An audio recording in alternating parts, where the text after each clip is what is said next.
Alrighty, now we continue on. This place is kind of annoying because these Skulltulas are up in the sky. But since we have a nice little long shot, we can just kill them off right off the bat. Oh boy, and if you have the lens of truth, I think you can see them coming out from a distance, I want to say. Oh no, you can't. The rooms are... Oh yeah, oh, you're so imposing. Long shot to the face. But yeah, I say take your time as we go deep into the depths of this place. And also right now, this place is still scared in the depths and tears of the kingdom. Yep, I'm saying that right now, because this here is still scarier. Because look at this, we have guillotines? Guillotines! In a Zelda game. The depths didn't have this, or anything that was scary or anything. Like, no, like, man, I tell you, like, games of the day basically don't really have this kind of, you know, scare factor. Oh, watch out for the shadows of the monsters that hang from the ceiling! Oh yeah, Wallmasters are here, and they'll do the exact same thing. They'll take you back to the starting room you begin with. These have to be moved forward. Ow! Go like this right here, and we go jump down. Watch out for that thing right there. Jump like this one. There's a cursed bubble right there. There's a fire bubble in that regard, and that's a little annoying to get around. Oh boy, come on, you. You gonna attack me? Yeah, Sappos are gonna have fun. Oh, you jerk! You fell off the ledge! Oh, you fall down, you die. Alright, well, we need to put our hover boots on. Because now it's gonna be, how do we traverse this? Well, there are hidden passageways everywhere. Yep. This dungeon is going to love the use of, hidden passageways. Again, the lantern tube is most likely this dungeon's main item on top of the hover boots. Now, I wonder if that was actually kind of an aesthetic choice, really. Which was more like, yeah, guess what? Oh, yeah, this room. Yeah, this room has some scythes that are empty, or invisible, but also they have keys who are also invisible, too. Slight annoyance, that is. Also, there's a like in here for some reason. Now, like, it's kind of like, what the heck moment, honestly, because it's like, I don't really, like, why is even a like here? I guess it means the like really likes eating the shields of the dead people who came and basically came victims of the Civil War. But other than that, though, I don't think it's like the only like in the room here. Oh goodness, yeah, die you! I hit you, die! There we go. Take you down. Get that thing out of here. Ooh, you dropped money. I will take it. Okay, I should have gotten hit there, but you know what? I don't care. Right here. Oh. Is a time block, I believe. This is a time block that's right here. Now, for the longest time, I feel like this is... Like, people are like, how do you find this block? It's not showing up anywhere. Like, no, this is actual a time block. So you can get some hearts back. Like, for the longest time, I didn't even know how you got these hearts. Like, it was just like, you have to glitch your way up there or something? Like, no, it's just that you have to use the Song of Time. Let's see, is that the... Yep, that's the only beings in here. And now we can get ourselves to the gate here. Oh, boy. Ooh. And look at that, a gold sculpture for the picking. I'll take that, thank you. That gives us our 30th one we found so far. So I believe now we actually get the biggest wall in the game. Which means now we can buy the blue fire at this point, but now we don't need it. But hey, you know, that's blue, that's a blue thing. That was not worth it. Yeah, chests are also hidden by the Lens of Truth. And you might as well get used to that concept because, yeah. Which also means that this was a room that was optional. Yeah, optional rooms and dungeons. Get used to it. Get used to that basically going forward in this place. As there are a lot of optional rooms. Again, like the whole concept of the underneath the well was all optional, except for the one spot where you had to go and get a dead hand. Otherwise, everything else is optional to get, you know, gold Skulltulas and everything else. So bear in mind that, you know, that philosophy is into this area as well. Hey you, why don't you go die? Die in a fire. Actually, no, you wouldn't die in a fire, actually. Knowing that if you are using the Lens of Truth for anything right now, fire arrows, dense fire, or any other magical item you may have used cannot be used while the Lens of Truth is in effect. So you can't multitask magical items. There we go, draw like that. Oh, I hate... There's sometimes I wish the camera wouldn't automatically go back towards you, which I think maybe was fixed in the 3DS remake. I'm not completely sure on that. But I feel like the whole idea of the game is basically making sure the camera's always facing the back of Link is always something I really didn't like. And thankfully, you know, after, I think it was in the N64 as well, Majora's Mask as well. But I think after Majora's Mask, though, everything was like, you know what? Yeah, we can have your locked on camera, but you don't have to have this camera, you know, basically having it always at your back at every moment, you know. So that's nice that they changed that in the Wind Waker and Twilight Princess to make an actual free-flowing camera, which was nice. And then, you know, Tears of the Kingdom and Breath of the Wild basically made sure that was a thing by default. Oh, this one. Ugh. Okay, so this area gave me a little kind of a iffy. I almost beat this thing without actually using this thing, but it's like you need a stone umbrella, which is right here. Yep, there's your stone umbrella, and you have to use this because this thing is the, you know, you have to protect yourself from these spikes coming from the sky here. And I might say, this is creepy. Like, look how detailed these spikes are. Well, they're not as deep. There's no other things like this in the rest of the game going forward.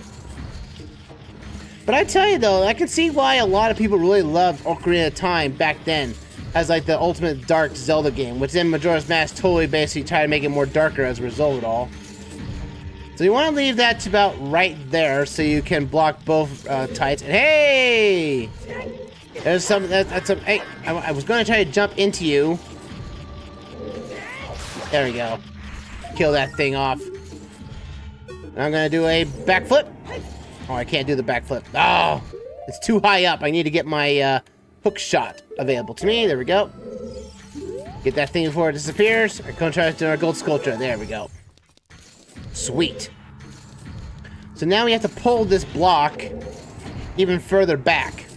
Because if you push it too far, and you're just pushing it too far, the other rain of blades will come down and kill you in one hit. And it's considered a crush, which means if you die, you have to go back to the starting room. And thanks to this room being one big room altogether, yeah, guess what? You're gonna basically dead. You're gonna be dead. Man, if I was gonna get as many arrows, I wouldn't have wasted money. I would not have wasted money at the shop. That's fine. Then we climb up here. And now we have to get ourselves above here. Just be more warning though. If you're floating below these things and they still come down, even though they don't drop very much, they still can count as crushing. So bear that in mind. What's this chest right here? Money! But I'm pretty sure if it's money, that means it must have been a Kokori shield. Or a shield in general. Well, actually, no, you can't get the Kokori shield down here. So I wonder what would oh goodness, I just got pulled up really high for that one.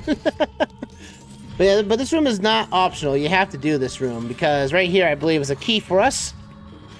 Thank you. Thank you. You had to get down here in optional, so go down like here, come around here. Man, it's like, again, this game really did really well of making like a lot of rooms interconnected with no doors, making it feel this is more of a ruined area instead of an actual temple.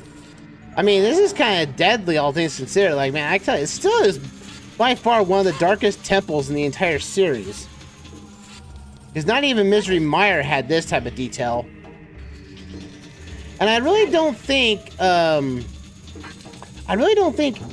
Majora's Mask had a dark temple, for whatever reason.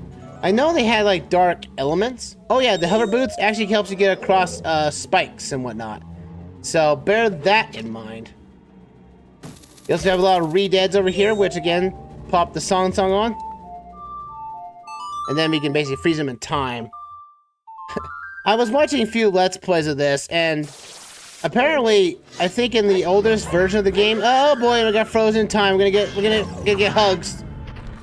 I think there was some people who have actually had like bugs in the game that honestly allowed them to basically go through this dungeon without getting hit by anything that was invisible.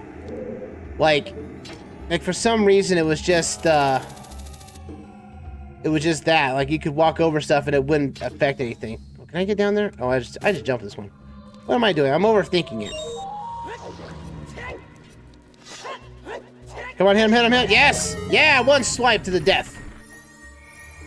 I think the ReDead actually took a point of damage there when it actually got out of its stunned state, so maybe that's a nice attention to detail, I guess. We have to grab these rupees to, again, these rupees count as 5 rupees a piece too, so bear that in mind. We got another chance right there. There we go.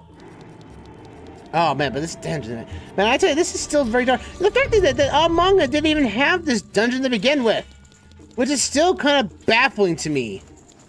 I think they kind of made that up for in the Spirit Temple portion of the story, but honestly though, it's weird how a lot of the dark, like, Ocarina of Time's manga had a lot of darker moments, but for some reason, this one temple and Bongo Bongo are not mentioned in the game at all, or not mentioned in the story at all. It's so kind of like, what the heck moment. Oh, we gotta chuck this around, chuck this! Oh boy. Oh no, you're not gonna get me! First off, I'm gonna take off my hover boots. Hover boots off. And you are going down. Ha! You thought you could get me, Fire Keese. You didn't. So move ourselves over here. We need to put our bombs out. And then we just need to chuck this. We need to do basically a bomb skip ball. And we have to blow up this cauldron, which has a key for us inside of it. I know, very weird. It's like, oh, well, we don't need a chest, so we'll put this key inside of a cauldron. The hero of time will never get it from there. Nope, we still got it anyway. So this room is kind of like a teaser of what you have to do later on, which will have like 3 of them. Also, I believe we have to kill all the keys in this room to get ourselves out of here. So away with the bombs and away with the hook shot here. There we go. You're dead. All the keys are dead. Door opens up for us. Nicely done. Alright. So now we gotta watch out for the spikes and everything here. Then you have to climb up here. Now all these targets are actually hidden by the dark magic. So again, you have to use the lens of truth for this. Whew. And man, this is where I feel like we're getting the depth. Oh, now we can use iron boots again. You thought these were missing, do you? No, you have to use them because these are wind temple elements. Yeah, like I think I mentioned it earlier or some of that sort, but originally the forest temple was going to be the wind temple. And so all these items are from wind temple aesthetics. But like, since we have the iron boots, we have no worries about actually handling this stuff. Like, you can tell that the original, like, I would say right now that probably Ganon's tower was probably done first before every other dungeon was, because of how every dungeon in the Ganon's tower is hinted to one thing. Like the water temple portion is an ice temple aesthetic, and the fire and the forest one is technically a wind temple one. I want to get rid of you. There's a lot of wind here. We have to put our hover boots on, but I want to come over here first. We have to deal with a lot of crud. First off, get those off of me. And then secondly, we're gonna have, I think we need to have bombs for us for this one. But, what's Navi say here? Here, I can hear what the spirit's whispering in this room. Those who have the sacred feet should let the wind guide them. Then they'll be led to the hidden path. That's all what they're saying. Well then, it's only fitting that we put some light down here, because this light it's dark as heck is down here. I'm surprised there's even light in this dungeon to begin with. Oh, the life board. Oh, it brings out a great fairy. Oh, a giant fairy at that. Yeah, at certain points in time, you'll come up across these creatures, or like these fairies that'll pop up by playing certain songs. And they'll be like, well, okay, that was odd. Thought we had something more here. Put a bomb right here. This looks suspicious. No, that's all this room is to basically tell you, hey, put on the hover boots on and then go and then find the sacred way.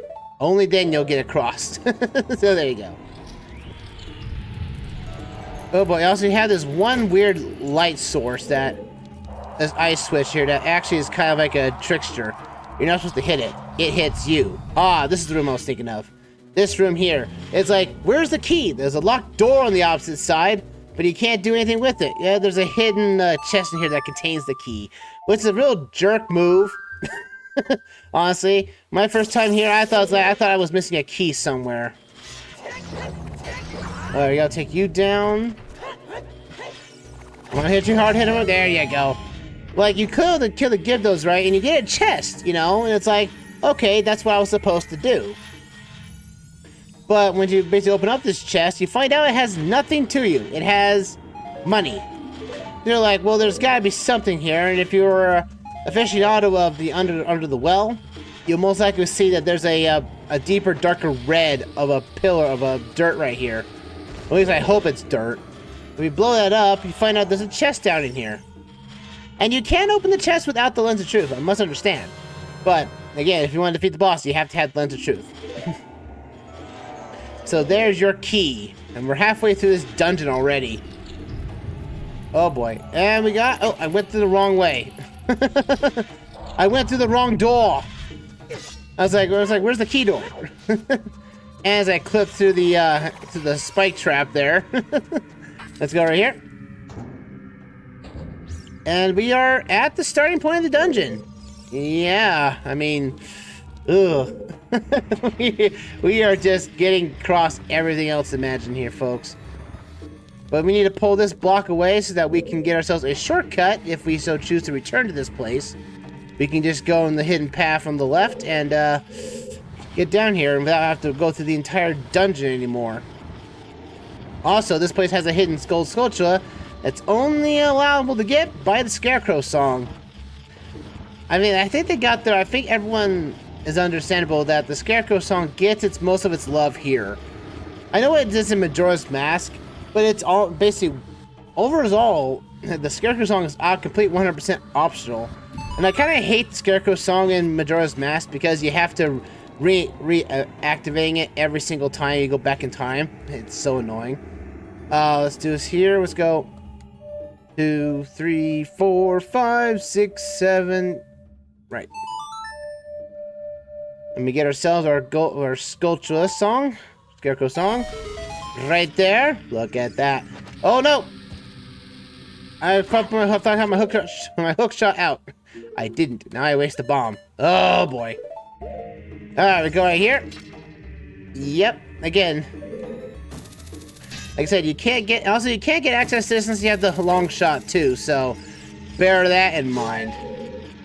I kill you. So I might as well grab this and see what rewards we can get at the very end of how many gold skulls we get at the end of the game. There we go. Alright. Let's get on our way, shall we?